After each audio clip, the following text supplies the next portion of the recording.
বেঈমান কাফেররা ছকে কে নিয়েছে নবীজিকে ইসলাম প্রচার করতে দেব না, ঠিক কি না কথা বলেন? কোরআন প্রথমেই শুনিয়েছি। আর রাসূলের উপরে এত অত্যাচার যে ইসলামকে রুখে দিতে হবে, পৃথিবীতে প্রচার করা যাবে না। আজও এই মেহনতটা চলছে বেঈমান কাফেরদের, চলছে না চলেনি? আজও এই মেহনত চলছে, ইসলামকে রুখে দাও। এই মৌলবি আলেম উলামা মাদ্রাসা মসজিদের উপরে চক্করণ চলছে, রুখে দাও।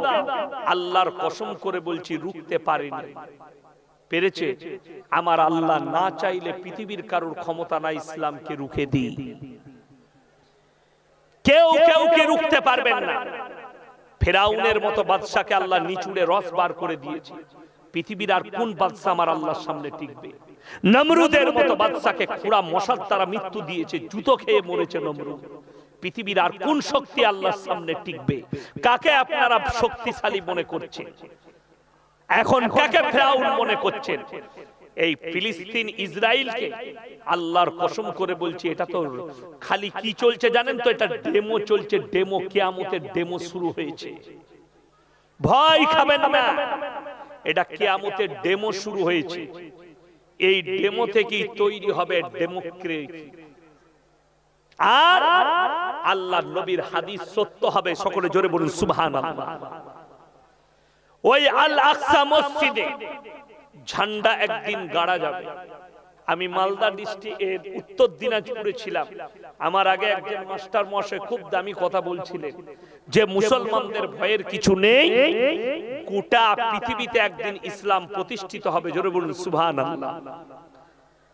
আমি স্টেজ ধরলাম, খুব দামি কথা, হাদিসটা সহি কথা, সহি হাদিস নবীজি, যে এমন একটা দিন আসবে, এমন একটা দল বের হবে যারা যুদ্ধ করে গোটা পৃথিবী দখল করে ফেলবে, গোটা পৃথিবী মুসলমান হবে। মুসান্নাব ইবনে আবু শাইবার হাদিস, 40 নম্বর হাদিস। নবীজি বললেন, হে আমার সাহাবীরা শোনো, পৃথিবীটা সেই সময় গোটা মসজিদগুলো মুসল্লিতে ভরে যাবে। জোরে বলুন সুবহানাল্লাহ। কিন্তু দুঃখ কি জানেন? নবীজির চোখে পানি এলো। হে আমার সাহাবীরা শোনো, সেই সময় যে মুসল্লিগুলো মসজিদে থাকবে, তারা কেউ মুসল্লি থাকবে না, সুদ খাবে আর বড় বড় অট্টালিকা বাড়ি বানাবে, বড় বড় মার্কেট করবে, আর মসজিদে এসে নামাজ পড়বে ঈমানওয়ালা কেউ থাকবে না। এটা হচ্ছে মুসান্নাব ইবনে আবু শাইবার হাদিস। আপনার চোখে পানি আসা দরকার। সেই যুগটা কেমন যুগ থাকবে? এই যে দল দেখছেন, ইহুদি শেষ হবে, ইমাম মেহদি আসবেন, ঈসা মসিহকে আল্লাহ নামাবেন আসমান থেকে যোদ্ধা নিয়ে। দাজ্জালের অভিবাব যখন শুরু হবে, দাজ্জালকে হত্যা করবেন নিজের হাতে কে? হযরত ঈসা মসিহ। তার বুনিয়াদ মিটিয়ে দেবেন, ইসলাম পৃথিবীতে প্রতিষ্ঠিত হবে। কোরআনে আছে একটা দলের কথা, তারপরে বেরিয়ে আসবে ইয়াজুজ মাজুজ বলে একটা দল। কোরআনে আছে সূরা কাহফে, আপনার জুলকারনাইন বলে একজন বাদশা পৃথিবীতে এসেছিলেন, যিনি তিনাদিকে লোহার দেওয়াল দিয়ে ঘিরে দিয়েছেন। এই দেওয়াল ফেটে যেদিনে কিয়ামতের আলামতের মধ্যে একটা আলামত, এই ইয়াজুজ মাজুজের দলটা প্রথম তবকায় যারা বেরিয়ে আসবে, তারা যখন দরিয়ায় মুখ লাগাবে, দরিয়ার পানিগুলো শুকিয়ে যাবে। সেই সময় বর্তমানে যে মুসলমানগুলো থাকবে, ঈসা মসিহ সেই মুসলিমদিকে নিয়ে এক জায়গায়, গোপন জায়গায় চলে যাবে, গোপন ডেরায়, এবং এরা বেরোনোর পরে মারাত্মকভাবে পৃথিবী হামলা করবে। যত খাবার থাকবে এক মুহূর্তের মধ্যে শেষ করে দিবে, দরিয়া পানিগুলো শুকিয়ে যাবে, এবং এরা এত হিংস্র হবে, কিছু না পেয়ে যে মানুষগুলোকে পাবে তাদেরকে ছিঁড়ে খেয়ে ফেলবে, এত হিংস্র হবে। ঈসা মসিহ আল্লাহর কাছে দোয়া করবেন, আল্লাহ তাআলা এদিকে একটা রোগ দিবেন সেই জামানায়, ভাইরাস। এমন একটা ভাইরাস আসবে যে সেই ভাইরাসটা তাদের কাছে, শুনেলেন এখন তো একটা করোনা দেখেছেন না? দেখেন করোনা, এই ভাইরাস তো কিছুই নয়। আপনি অপেক্ষা করুন, এর থেকেও বড় বড় ভাইরাসের জন্য অপেক্ষা করতে থাকুন, আসছে সামনে এর থেকেও বড় বড় ভাইরাস। তার আগে বাবা বাঙ্গা বলে একজন, তিনি ভবিষ্যৎবাণী করে গিয়েছেন, যদিও আমরা ভবিষ্যৎবাণীতে বিশ্বাসী নয়, কেউ করবেন না, জোরে বলুন ইনশাআল্লাহ। ভবিষ্যৎ একমাত্র আল্লাহ রাব্বুল আলামিন জানেন, বাকি ভবিষ্যতের মালিক পৃথিবীর কেউ নয়। কিন্তু শুনেন, এই পৃথিবীতে তৃতীয় বিশ্বযুদ্ধ একদম আসন্ন, খুব তাড়াতাড়ি।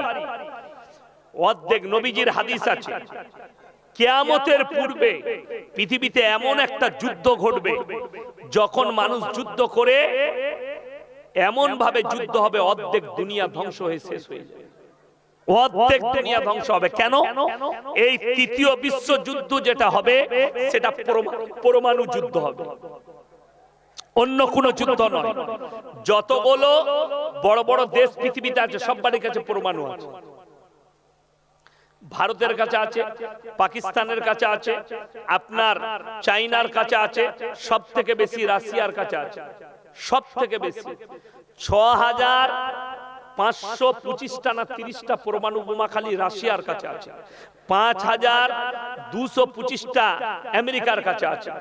এই দুটো দেশের কাছে সব থেকে বেশি পরমাণু আছে। আজকে দেখুন, মুসলিম দেশগুলো চুপচাপ বসে আছে, আর ফিলিস্তিনের গাজার শিশুরা, নিরীহ মানুষরা মারা যাচ্ছে। তার কারণ একটাই, আমি কি বললাম? প্রথমেই বলেছি, দ্বীনি শিক্ষা, কলমের প্রয়োজন। আরবের বাদশা সালমান প্রিন্স কিছুদিন আগে একটা ড্যান্সের প্রোগ্রাম করেছিল আরবে। যে আর্টিস্টটাকে দাওয়াত দিয়েছিল তার নাম হচ্ছে শাকিরা, একজন পপ স্টার, কানাডার মনে হয় না কোথায় বাড়ি। তার একটা স্টেজ শো ভারতের মুদ্রায় 25 থেকে 30 কোটি টাকা। একটা স্টেজ শো করবে, মানে ড্যান্স করবে, গান করবে, সে 25 থেকে 30 কোটি নিবে। সালমান প্রিন্স এই টাকা খরচ করে তাকে দিয়ে ড্যান্সের প্রোগ্রাম করেছে। নাউজুবিল্লাহ বলে, আরবের মাটিতে। এগুলো হচ্ছে কিয়ামতের আলামত। আপনি বলুন, আরবটা ধনী দেশ না গরিব দেশ? ভারতের থেকেও ধনী, ভারতের থেকেও ধনী আমার মুসলমান ভাই, কিন্তু কষ্ট হচ্ছে তাদের কাছে পরমাণু শক্তি নাই। তারা খেয়েছে, আরাম করেছে। পৃথিবীতে যদি কারুর কাছে সব থেকে প্রথমে বেশি পরমাণু থাকা দরকার ছিল, তো আরবের কাছে থাকা দরকার ছিল।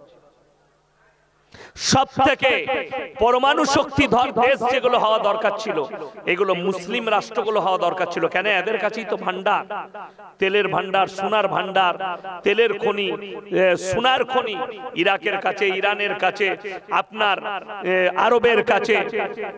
এই সমস্ত মুসলিম রাষ্ট্রগুলো এরা খালি রাজা বাদশাদের পেছনে খরচ করেছে, নিজেদের ऐश ও আরামে। আরবের লোকরা এখনো রান্না করে খায় না। বাংলাদেশের লোক, পাকিস্তানের লোক তাদের বাবুর্চি, তারা কি করে? রান্না করে। তারা তাদের রান্না করে, প্লেট ধুয়ে দেয়, প্লেট করে খাওয়ায়। আমার মুসলমান ভাই, আমি আপনাদেরকে অনুরোধ করে যাচ্ছি, সবাই কিছু করেন আর না করেন, সন্তানদিকে শিক্ষা দিবেন। জোরে বলুন ইনশাআল্লাহ। সবাই বলুন ইনশাআল্লাহ। মাদ্রাসায় পাঠান, সন্তানকে দ্বীনি শিক্ষা দেন, সন্তানকে স্কুল কলেজে শিক্ষা দেন। ডাক্তার করুন, প্রফেসর করুন, ইঞ্জিনিয়ার করুন, ভালো মাস্টার করুন, যেন সমাজের বুকে তারা আমাদের কিছু কাজ, মূল্যবান কাজ করতে পারে। আমার মুসলমান ভাই, তা না হলে পরকালে আপনি কিন্তু পাকড়াও হবেন। পরকালে আল্লাহর কাছে আপনি ধরা পড়বেন, আপনি রেহাই পাবেন না। ওই জন্য প্রত্যেকটা ভাইকে অনুরোধ করব যে আপনারা নিয়ত করে নেন, ছেলেদিকে কিছু করি আর না করি, আমরা যা করেছি, আমাদের সন্তানদিকে দ্বীনি শিক্ষা দেব। জোরে বলুন ইনশাআল্লাহ। যারা কোরআন জানেন না, আমি অনুরোধ করব ইমামের কাছে সময় দেন, ইমামের কাছে সময় দিয়ে আপনারা কমপক্ষে কোরআনের শিক্ষাটা নেন ইমামের কাছে।